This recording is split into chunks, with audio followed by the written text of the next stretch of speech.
my name's Leanne, and I'm going to be talking about my favorite TV show, Criminal Minds.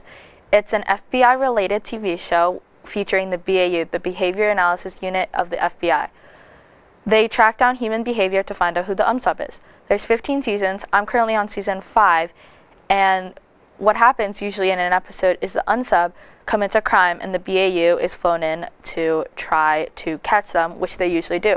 There's 7 main characters, and my favorite is Derek Morgan. And personally, my favorite episode is probably season 1, episode 5. Season 1 is a lot different from the other seasons because it's the beginning of the intro of the show, which is just wrapping in all the characters and what happens. And this is my favorite TV show because I like true crime and I would like to be an investigator when I grow up. And yeah, that's it.